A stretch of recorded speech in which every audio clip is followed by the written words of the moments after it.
Trump had a total meltdown this morning when a reporter asked him a question about if he's declaring war on Chicago with this post, which most people would interpret as him declaring war on a city.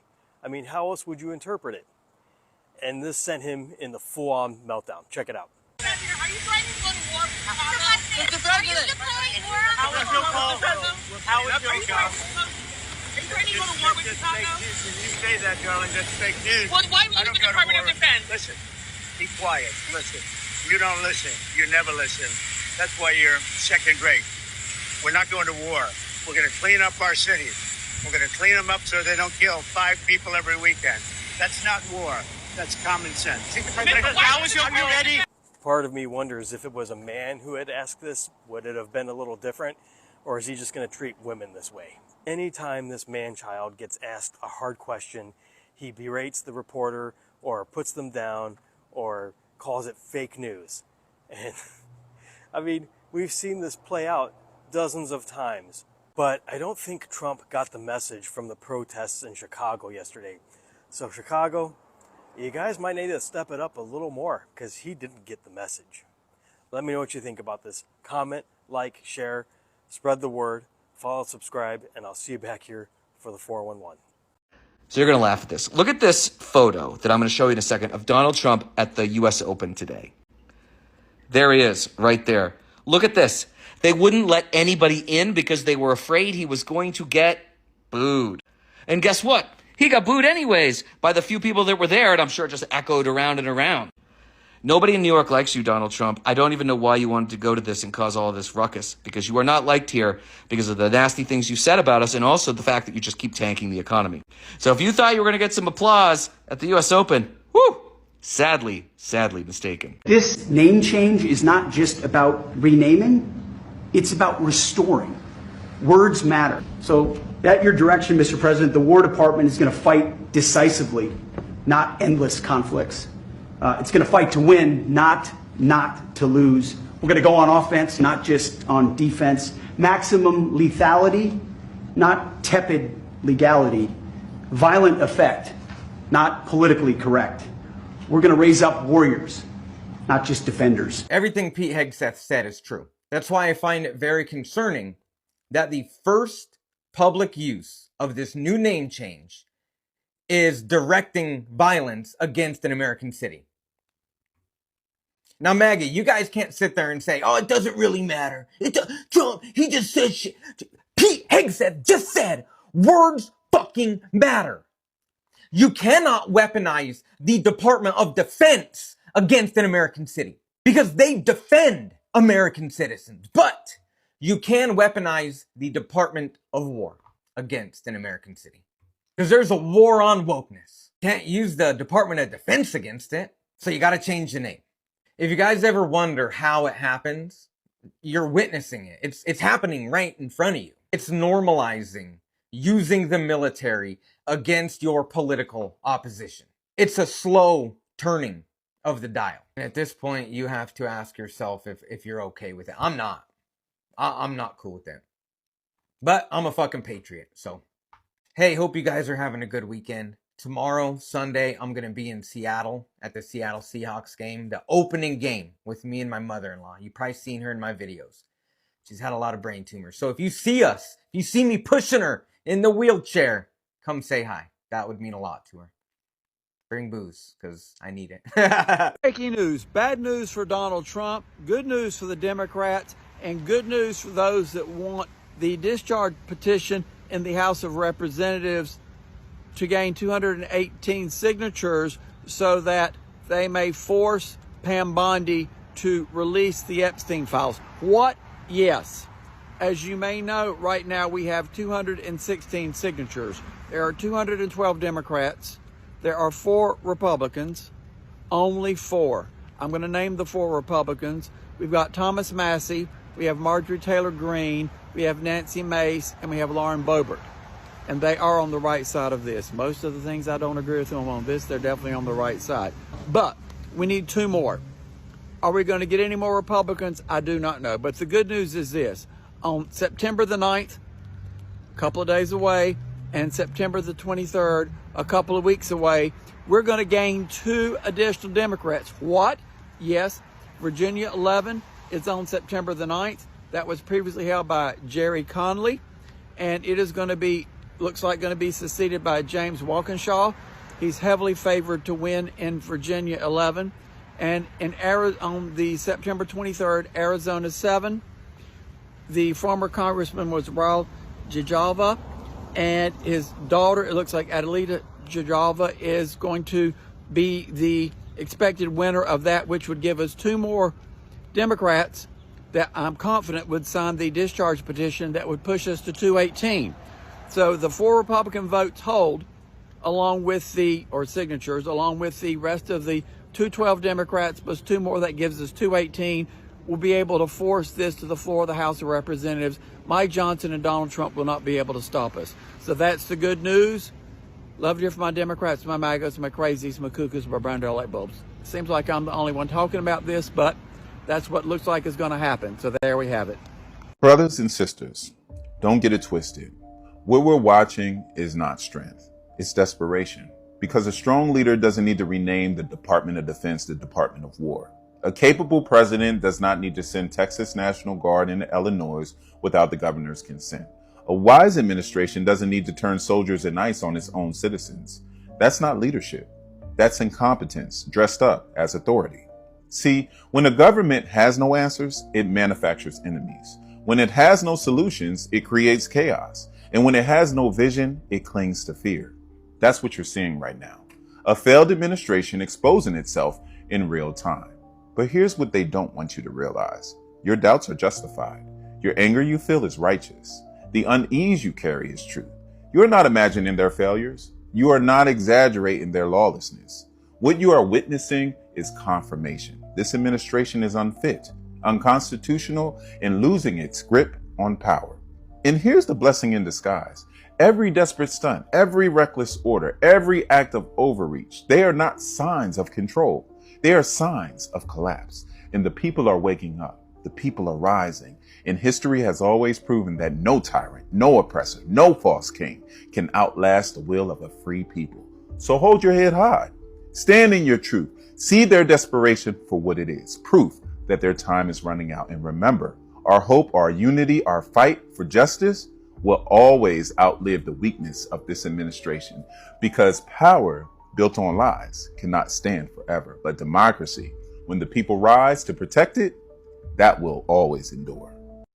I take this brief pause from watching the US Open because the cameramen keep on fucking panning to Trump, who on an 80-degree day on a fucking Sunday in New York is wearing a full suit. Every time they fucking pan to this man, his eyes are creepily on the tennis girls. Sir, just because they are around you doesn't mean I want to be creeped on by you, and the cameramen really need to stop showing us. But speaking of things I don't want to see, stop fucking stitching Trump supporters. This lady, my Trump, my lovely lady lumps. Her video is making the rounds because she swears that Trump just signed into law that families making less than $120,000 a year don't have to pay taxes. That is not tax or legal advice. She doesn't have to file her taxes as far as she knows, and you know what? Let her do that. Although, how will she account for all those Doge checks she's been receiving? I mean, I thought you had to itemize those. You can't get more than $8,000 from the government without having to tell the government you got it, right? Have you not been getting your Doge payments? I've been getting my Doge checks right and left. They saved the country all this money, and I've been getting all these checks, so like, maybe it's just like an addendum, not like your full taxes? Here's the thing, when you stitch her video, all you do is give her attention. And when you comment in her video, you're not gonna change her fucking mind. There's not a fact in the world. If she's at the point where she thinks A, he did that, something easily disprovable, but B, starts with, I love him, you're not bringing that back from the edge. I don't care what tax code you cite, you're not bringing that back from the edge, but you are giving her likes, views, and attention. Have none of you fucking seen kids? Have none of you seen how the world operates?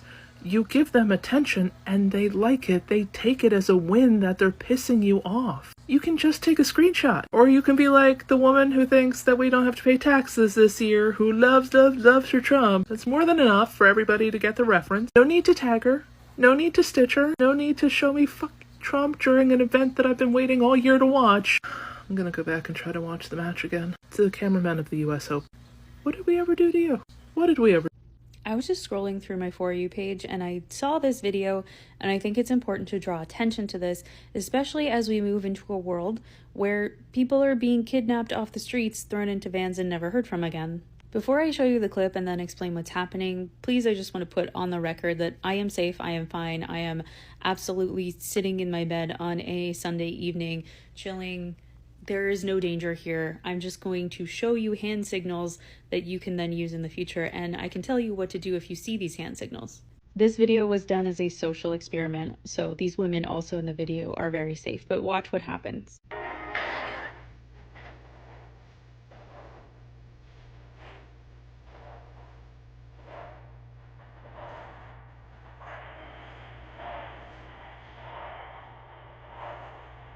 So this is the international symbol for distress. It comes from domestic violence specifically, but you can use it in any situation where you are in distress, do not wish to leave a digital footprint, or you can't use your voice.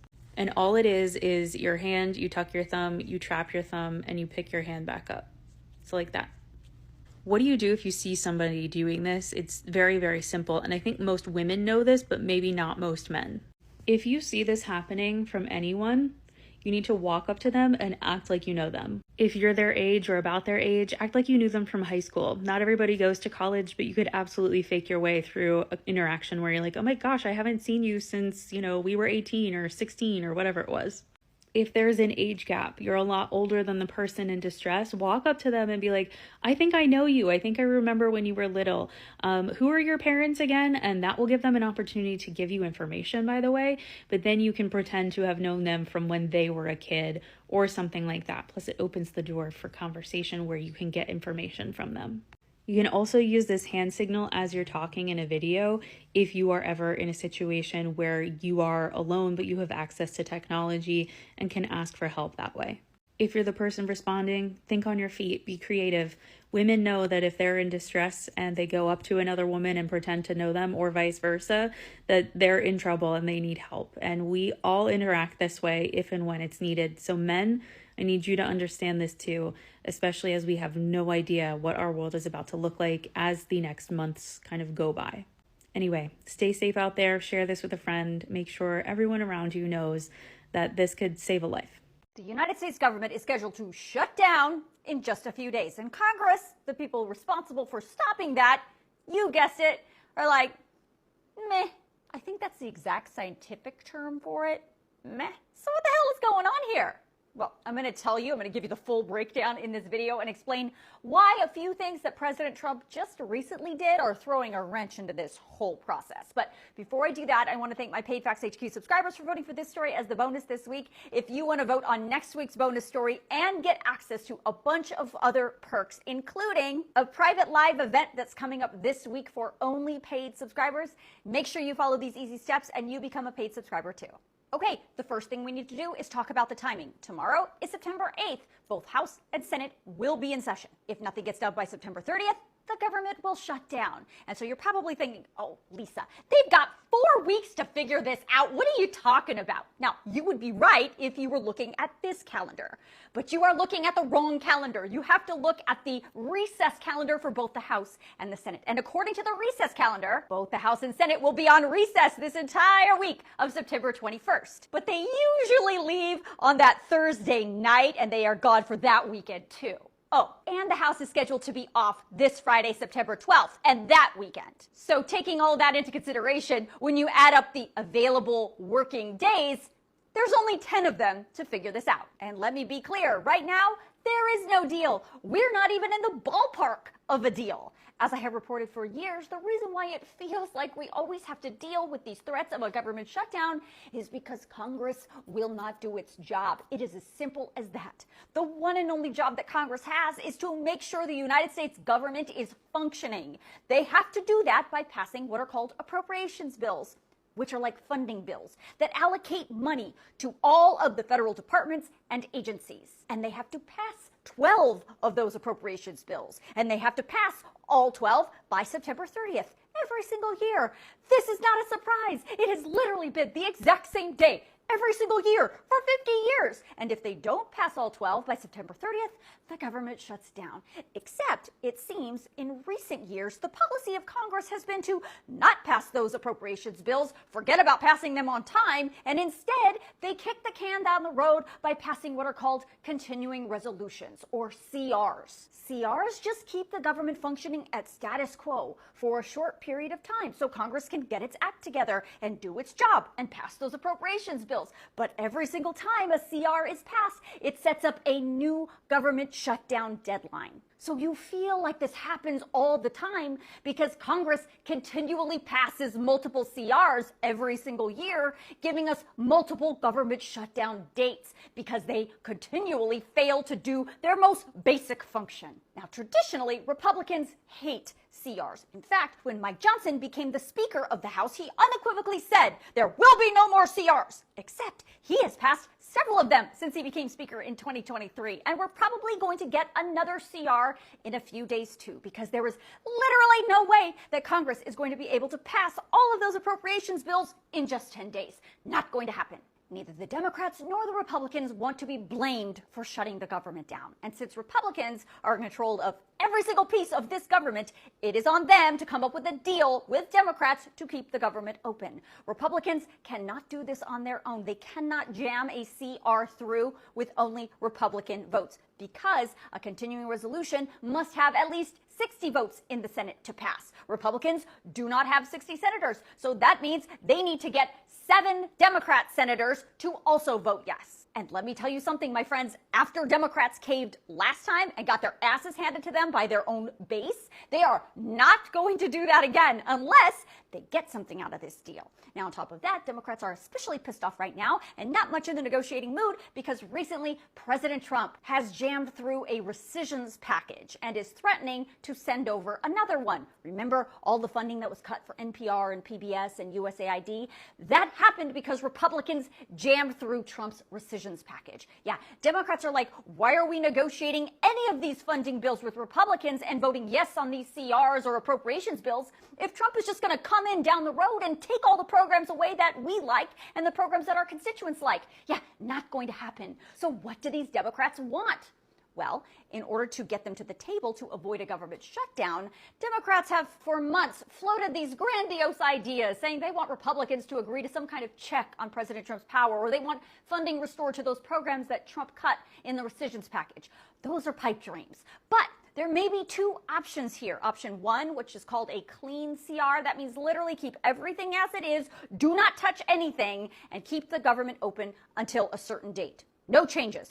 Simple. Or 2, Republicans can dangle a carrot to the Democrats that some moderate Republicans in vulnerable districts have also been asking for. And that would be adding some kind of extension to the Affordable Care Act subsidies in the CR. I told you in this video that those subsidies are going away at the end of this year, and that is going to jack up health insurance costs for basically everyone in this country, whether you're on the ACA or not, next year, unless Congress does something about it. Now, if Republicans offer an extension of those ACA subsidies in this upcoming CR, that could be something that would get Democrats on board and keep the government open, at least for a short period of time. Happy Sunday morning. I woke up yet again to an unimaginable amount of just absurdity from the Trump administration. I'm watching everybody's TikToks about this raid on a Hyundai plant in Georgia where they detained 300. I mean, Hyundai is investing $350 billion in Georgia. They have one plant there already. They're building a plant to make batteries for their EVs and hybrids. A plant that's going to employ Americans in Georgia. And ICE went in and arrested and detained 300 or so South Koreans who were here on work visas, who I guess were building the plant. And I don't think that the people that are running ICE are communicating very much, if at all, with like Donald Trump and the Trump administration itself. Last week, I think it was last week, Trump met in the Oval Office with the president of South Korea. And then I saw some clips that I guess Charlie Kirk from Talking Points USA is in South Korea right now. He's making a bunch of videos about how safe and clean South Korea is, without mentioning, you know, that there's no Second Amendment in South Korea. South Korea has universal health care. But it's like the entire argument supporting Trump's tariffs is returning manufacturing back to the United States. And so South Korea is investing $350 billion into a manufacturing facility in the United States, in Georgia. And ICE just went in and arrested everybody from South Korea who's building that plant, which is going to bring that to a screeching halt, which is going to create dramatic delays in Americans from Georgia getting jobs in that manufacturing facility. I would also assume that that would have a very negative impact on the other manufacturing facility that Hyundai has in Georgia, a couple towns over.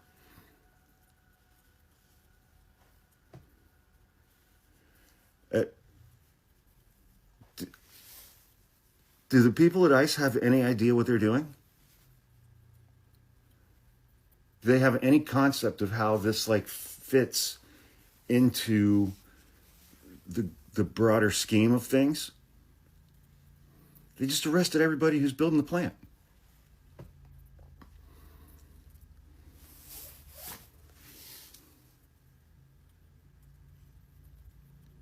And of course, you know, now it's creating an international incident with South Korea. The South Korean president's involved. All kinds of diplomats are involved.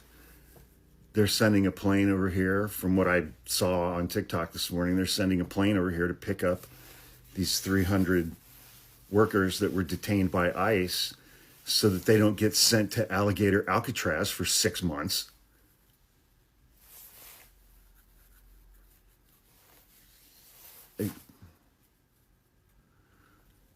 We're just shooting ourselves in the foot day after day after day after day after day with these people, man.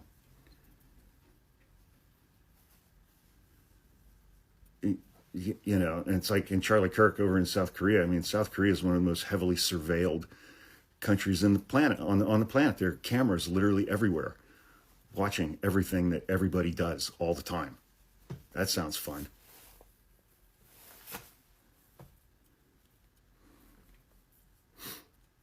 Just what a bunch of clowns, man. All right, today's video is all about what's happening in the U.S. Because in a roundabout way, this will likely benefit Canada, assuming they don't invade. Yeah, so I'm going to wrap up the story on that boat they blew up, because more information has come out. This idea of companies moving to the U.S. to avoid tariffs, yeah, that's likely not going to happen anymore. They're going to invade Chicago. And another blow to the United States dollar as reserve currency. Oh, but first, I said it before, I'm going to say it again. He is not only in the files. He is the files. All right, first up, that boat. I had a conspiracy theory on this boat yesterday because, you know, there was no one crying and weeping for the people who had died. It has been confirmed that most of the people who passed away on that boat came from this little fishing village over here, and they were headed for Trinidad. The boat in the image had multiple outboards, so it was a bigger version of these things, but you can see these are not big boats. 11 people on one of these boats takes up a lot of room. And I want to stress, heading for Trinidad. Someone in my comments even called the folks on the boat illegal immigrants. Anyway, you slice it, it's a war crime. And JD Vance would like the world to know, I don't give a shit what you call it. He might give a shit soon if things don't go the way they plan. All right, another blow to the US dollar. Kenya's plan to switch debt payments to China from US dollars to yuan is a win-win. Right now, Kenya has to pay back a loan of about $5 billion, and they have to pay 6.37% interest on that. The thing is, this interest rate is because of the high federal funds rate. If they pay the loan back in yuan, then it'll be based on China's rate, which is about half. If this works out fine for Kenya and China, expect more countries to settle their debts this way. If enough countries settle their debts this way, the United States won't have the resources to invade everyone. Not like they have the resources now, they're too busy shooting themselves in the foot. South Korea concludes talks to release nationals detained in a Hyundai raid in the US. US officials detained 475 people, more than 300 of them South Korean nationals, who they said were found to be illegally working at a battery facility, one of the largest foreign investment projects in the state. They're building a battery facility. So yeah, the Koreans are going to send Koreans over to set up the battery facility. That's how it works. This kind of thing happens all the time, everywhere. Have you ever heard of the term business trip? I've had to do it. I've had to work in California for a few weeks. I've had to work in Sweden for a few weeks. As it said here, there are various visas and visa waiver programs for people who work for a company and have to go to a different country to help set up stuff for that company. Do you think other companies are going to move their business to the United States to avoid tariffs now? Yeah, no. No, they won't. And lastly, this little tidbit. Kamala's newest lie, Trump will send the army for you. This is from a year ago. Fast forward to today, and there you go. Yeah, Chicago is barricading the city with salt trucks. Like, yeah, there's a joke here. Salt trucks to fight the ICE agents. You know, people would take this more seriously if there weren't these, sarcastic comebacks happening. And it's legit, like these salt trucks are being deployed all over the city to blockade the roads. People are concerned, and they should be. Just remember, that war didn't go so well for the United States. It was also a war founded on bullshit. Also, a little fact that I know that I never hear being repeated in the media, and you can look it up, this is historical fact. Ho Chi Minh, right, leader of the North Vietnamese, he approached President Kennedy for assistance first.